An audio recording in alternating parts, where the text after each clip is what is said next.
یہ بدبخت، اور پھر بھی سودی کاروبار کر رہا تھا۔ اب یہ حجت آپ کے خلاف ہوئی کہ آپ کے حق میں ہوئی؟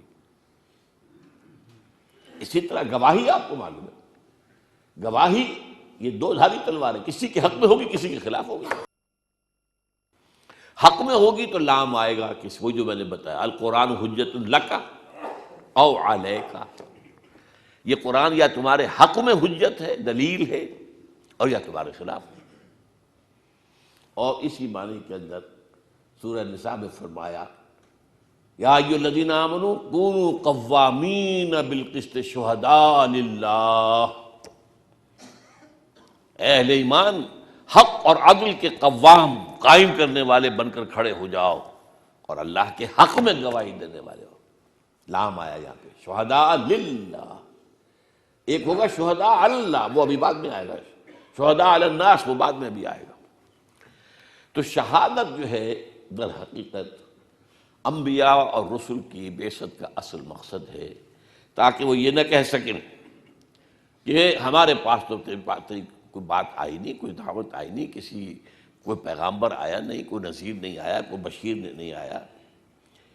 تو اس حوالے سے جو انبیاء کا کار رسالت ہے، اس کے لیے لفظ شہادت۔ اب اس معنی میں دو آیتیں میں نے آپ کو سنائی۔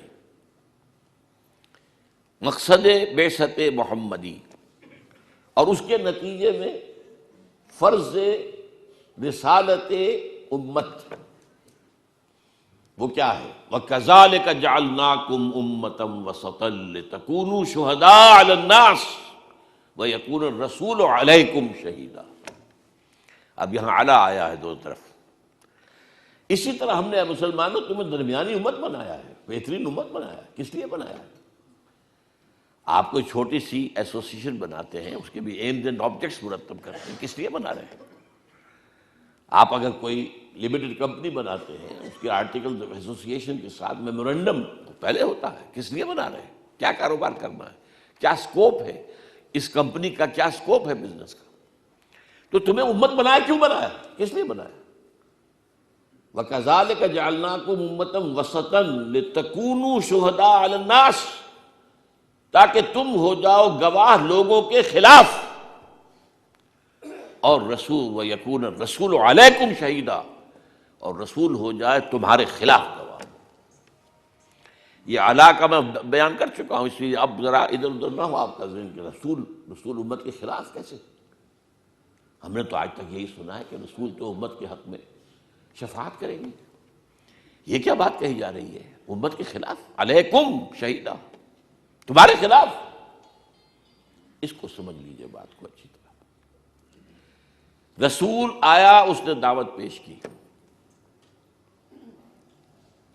اب اگر قوم نے انکار کر دیا تو قیامت کے دن کھڑے ہو کر رسول گواہی دے گا، اے اللہ میں نے تیرا دین، تیرا پیغام انہیں پہنچا دیا تھا، اپنے طرز عمل کے اب یہ پورے طور پر ذمہ دار ہیں، they are accountable, they are responsible. یہ قرآن مجید میں 3 دفعہ آیا ہے۔ سورہ نساء کی آیت بڑی عجیب ہے، اور اس کے ساتھ واقعہ وابستہ ہے کہ حضور نے ایک صحابی سے، غالباً عبداللہ ابن مسعود رضی اللہ تعالیٰ عنہ، فرمائش کی کہ مجھے کچھ قرآن سناؤ۔ انہوں نے عرض کیا حضور آپ کو سناؤں؟ آپ پر تو نازل ہوا ہے قرآن۔ فرمایا ہاں، لیکن مجھے دوسروں سے سن کر کچھ زیادہ ہی اس سے حظ حاصل ہوتا ہے۔ انہوں نے سورہ نساء پڑھنی شروع کر دی، پہلی آیت سے لے کر پڑھتے جا رہے ہیں۔ اب آپ تصور کیجئے، حضور بھی گردن جھکائے ہوئے سن رہے ہیں، سارا مجمع سن رہا ہے۔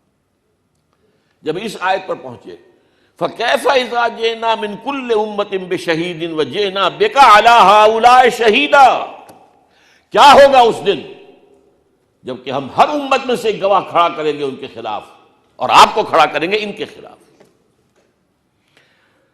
فرمایا حضور نے بس حسبک بس کرو۔ اب جو اٹھا کر سر دیکھا ہے حضرت عبداللہ ابن مسعود نے، تو آپ کی آنکھوں سے آنسو روا۔ اس کو آج کی اصطلاح میں آپ سمجھیں گے پروزیکیوشن وٹنس۔ ہر امت کا رسول اس امت کے خلاف پروزیکیوشن وٹنس کی حیثیت سے آئے گا۔ اے اللہ میں نے پہنچا دیا تھا، اب یہ ذمہ دار ہے۔ They can't plead ignorance. یہ نہیں کہ پلی لے سکتے کہ ہمیں معلوم ہی نہیں، ہمیں بتایا نہیں گیا. چنانچہ یہ جو ہے دو مرتبہ اور وَيَوْمَ نَبْعَثُ مِن كُلِّ أُمَّةٍ شَهِيدًا سورہ نحل میں آیا ہے، وَنَزَعْنَا مِن كُلِّ أُمَّةٍ شَهِيدًا سورہ قصص میں آیا ہے. اتنا اہم مضمون ہے یہ. اس کو میں ایک مثال سے سمجھایا کرتا ہوں. آپ میں سے بہت سے کو یاد بھی ہوگا، اس لیے کہ بار بار یہ باتیں ریپیٹ تو ہوئی ہیں. ذرا چشم تصور سے دیکھیے، 23 برس کی محنت شاقہ کے بعد وہ وقت آیا کہ عرفات کے میدان میں 1.25 لاکھ کا مجمع جمع ہے اور حضور خطبہ دے رہے ہیں. یہ حجۃ الوداع ہے. اس خطبے میں آپ نے بہت اہم خطبہ ہے، اس کے شاعر بھی بہت سے لوگوں نے کیے ہیں. اچھا ایسا بھی ہے کہ اصل میں حجۃ الوداع میں کچھ خطبہ آپ نے عرفات میں دیا، کچھ منی میں دیا، کچھ کہیں اور دیا، کچھ لوگوں نے ان سب کو جمع کیا ہے، کچھ نے علیحدہ علیحدہ کیا ہے. حال ہی میں کتاب چھپ کر آئی، اتنی موٹی کتاب خطبہ حجۃ الوداع میرے پاس آئی. بڑی تحقیق کی اس شخص نے، بڑی تحقیق کی. لیکن یہ کہ اس میں آپ نے اپنی تعلیم کے جو اہم نکات ہیں انہیں بار بار بیان کر کے اور اس کے بعد سوال کیا، الا هل بلغت، لوگوں میں نے پہنچا دیا یا نہیں؟ اور پورے مجمع نے کہا. اور یہ عام عادت کے خلاف ہے. صحابہ حضور کے سوال کا فوراً جواب نہیں دیا کرتے تھے، چپ رہتے تھے کہ شاید حضور بس اس کے بعد کچھ فرمائیں گے، خود ہی وضاحت کر دیں گے. یہاں اور عام طور پر جواب ہوتا تھا مختصر، یہاں جواب بہت مفصل ہے. انا نشہد انک قد بلغت الرسالۃ وادیت الامانۃ ونصحت الامۃ وکشفت الغمۃ. ہم گواہ ہیں حضور، آپ نے رسالت کا حق ادا کر دیا، آپ نے امانت کا حق ادا کر دیا. یہ دین آپ کے پاس امانت آیا تھا، ہمارے لیے بھیجا تھا اللہ نے. یہ قرآن آپ کے پاس تو امانت تھا، بھیجا تو ہمارے لیے تھا.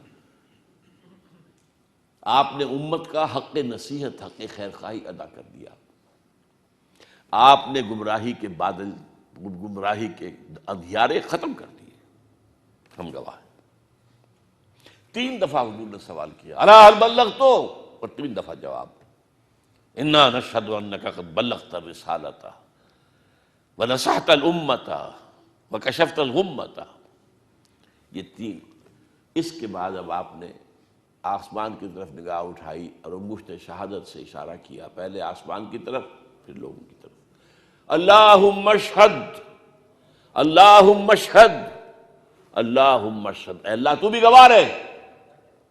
یہ گواہی دے رہے کہ میں نے پہنچا دیا. اسی کا نقشہ وہاں ہوگا جب امت محاسبے کے لیے آئے گی. نبی سے پوچھا جائے گا آپ نے پہنچا دیا تھا کہ نہیں؟ کہ میں نے پہنچا دیا تھا. اے اللہ انہوں نے گواہی دی تھی، میں ان سے گواہی لے کر آیا تھا، میں نے پہنچانے کا، تبلیغ کا حق ادا کر دیا تھا. اس کا ایک پہلو اور ہے بڑا باریک سا، جو آپ اس بات سے لوگ جو ہیں شاید اس بات کو پسند بھی نہ کریں. ہمارے کوئی اپنے اپنے تصورات ہیں جو ہم نے گھڑے ہوئے ہیں. کیا رسول سے بھی مواخذہ ہو سکتا ہے؟ سورہ اعراف کی آیت نمبر 6 ہے، فَلَنَسْأَلَنَّ الَّذِينَ أُرْسِلَ إِلَيْهِمْ وَلَنَسْأَلَنَّ الْمُرْسَلِينَ.